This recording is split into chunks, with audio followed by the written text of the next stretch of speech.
Hello Indonesia, hello world, you're back on Popcorn and Perspectives with me, Miss K. I'm a geek, I love science fiction. Nah, uh,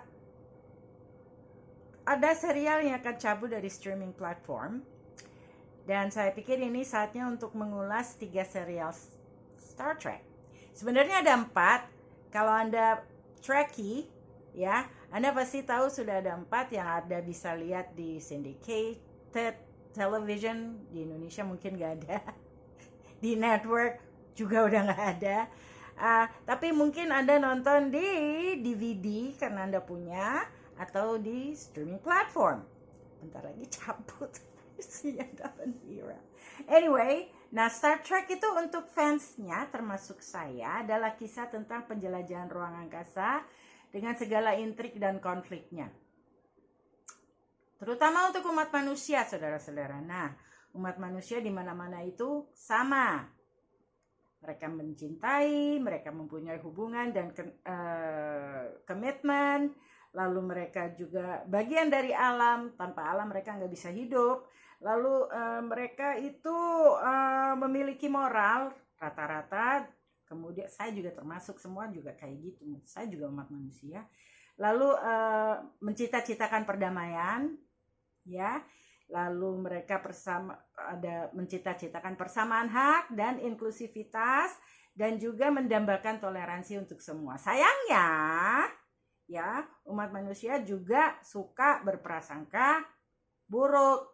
Mereka memiliki ketakutan akan sesuatu yang serba asing, you know what I mean?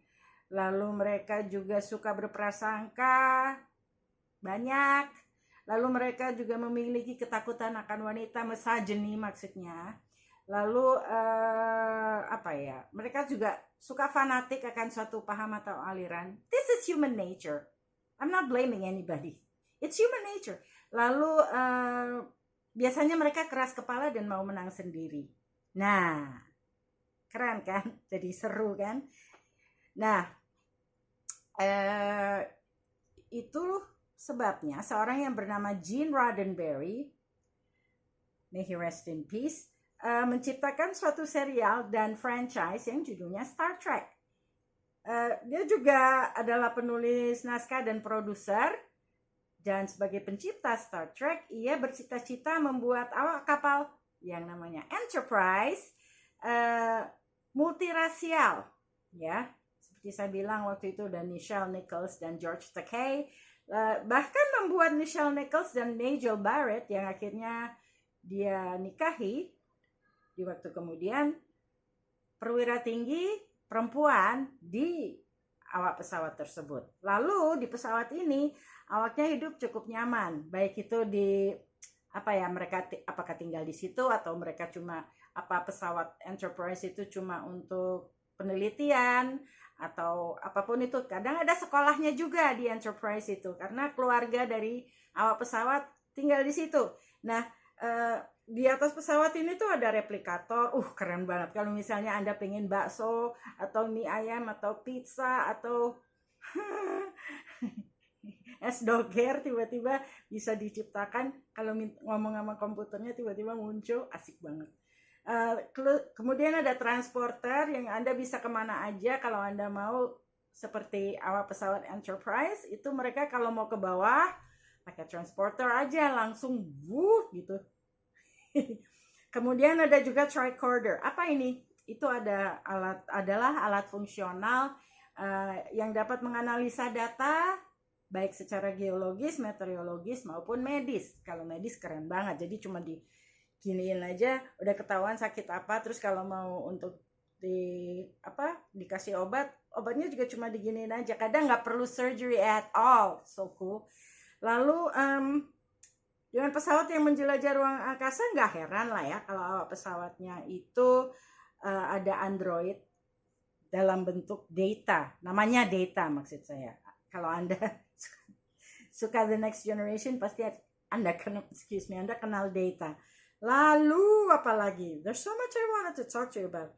Oh ya, dan kalau Anda mau libur, Anda bisa ke planet Risa. Itu adalah planet tropis yang penduduknya ramah-ramah. Gak beda jauh kali ya sama Indonesia di beberapa pulau, nggak semua. Kemudian ada juga apa ya? Ya. Nah, para awak pesawat ini termasuk kapten-kaptennya yaitu Jean-Luc Picard, Benjamin Sisko, Catherine Janeway, dan Jonathan Archer. I know them all. I'm sorry. It's so cool. Semuanya tuh anggota Starfleet Academy atau Starfleet. Starfleet itu dan pesawatnya sendiri adalah bagian dari United Federation of Planets, yaitu pemerintahan antar bintang yang terafiliasi. Pusatnya ada di Paris, di San Francisco, dan New York City. Belum ada di Jakarta. Ya. Nah, pemerintahnya ini menganut Prime Directive. Ini seru. Ini keren. Ini melarang Starfleet Academy atau Starfleet members untuk turut campur dalam politik, budaya, dan juga kemajuan teknologi aliens lain selain umat manusia. Terutama untuk komunitas galaksi yang belum mempunyai teknologi warp. Karena Enterprise sudah punya teknologi warp. Warp 5, number 1, kayak gitu biasanya.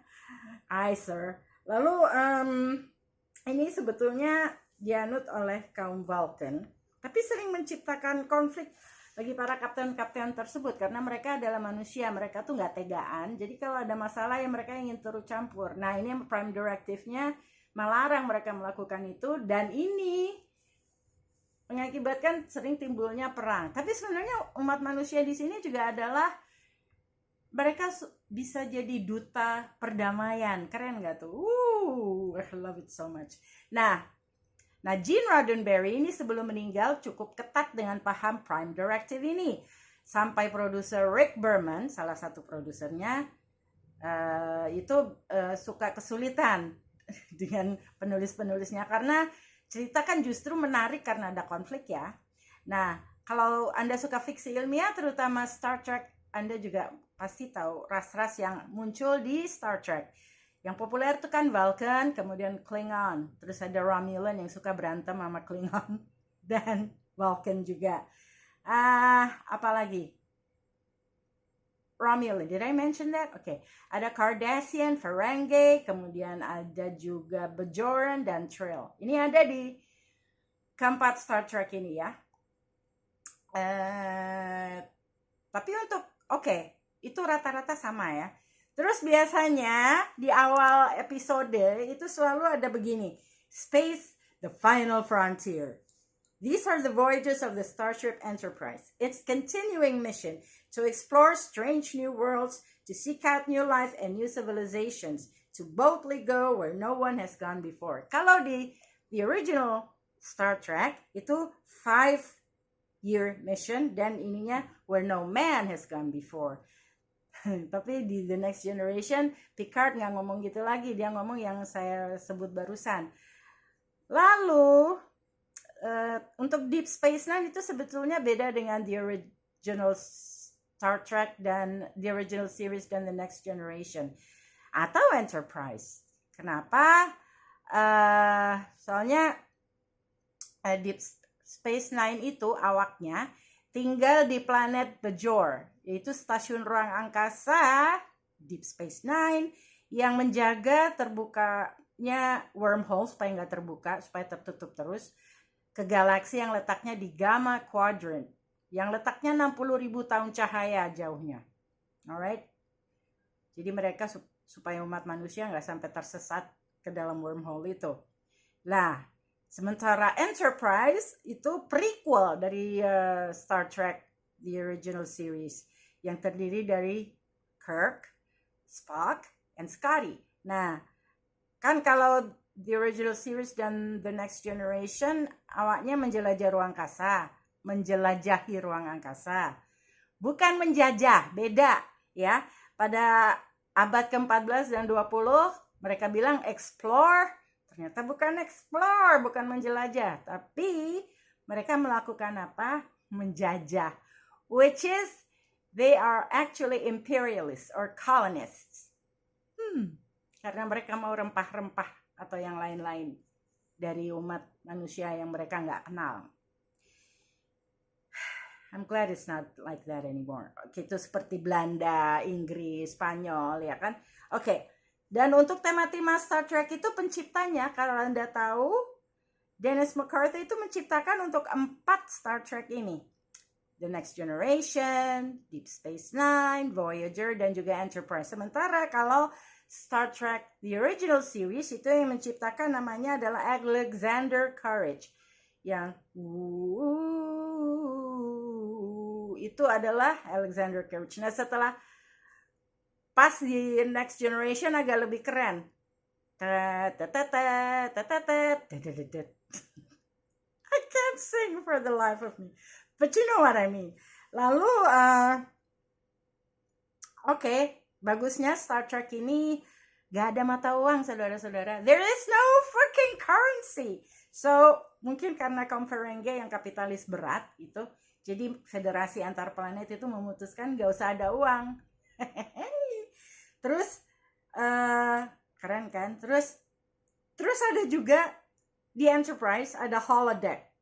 Tapi di Enterprise yang Star Trek Enterprise yang main si Scott Bakula, yang main Quantum Leap juga, itu belum ada holodeck. Itu juga belum ada transporter, belum ada replicator. Udah mulai ada replicator tapi belum sempurna lah ya. Oke. Terus transporter juga nggak ada di Deep Space Nine. Mereka nggak perlu karena toh mereka tinggal di stasiun angkasa. So they just go up and down in elevators. Sementara kalau di Enterprise mereka harus pergi ke tempat planet yang jauh, jadi harus di beam up, beam down dengan transporter. Ya, did I mention about the replicator yang kalau mau bakso atau pizza? Oh ya, terus ada juga holodeck atau holoprogram. Kalau Anda pengen punya pasangan hidup atau sekedar I don't know, orang lagi iseng pengen apa sih? Ya kan suka bete ya kalau di ruang angkasa nggak ada siapa-siapa yang bisa, kecuali kalau Anda mempunyai hubungan dengan sesama awak pesawat yang katanya nggak boleh. Itu Anda bisa menciptakannya. Itu terjadi beberapa kali. Tapi ingat, mereka cuma hologram, so they're not alive. Pada dasarnya kalau mereka mau membuat these holograms alive, ada suatu aplikasi yang harus dilakukan, kayak Moriarty dari Sherlock Holmes. Itu akhirnya dia menjelajah ruang angkasa karena dia nggak mau tinggal di masa Sherlock Holmes. That was a good series. Oke, abis itu alright. Kayaknya itu aja, tapi sebentar. Itu Star Trek yang 4 itu ya yang saya ngomong. Tapi masih ada lagi. Kalau Anda mengikuti banget Star Trek, ada Star Trek Discovery, kemudian ada Star Trek Picard yang ada hubungannya sama The Next Generation, kemudian ada Star Trek Strange New Worlds, terus ada animasi juga, aku lupa namanya, Lower Decks kalau nggak salah, dan terakhir ada Starfleet Academy. Tapi sekarang ini saya cuma mau ngomongin itu, dan itu sudah hampir dari 13 menit, jadi sampai di sini aja. Oh ya, by the way, don't overthink it, it's just fiction. Jangan tersinggung. If you have any comments about Star Trek or what I said about Star Trek or what I said about the series in general or what you think about the series in general, just comment. If you like it, share, subscribe. You know what you gotta do. I guess that's it. Until next time.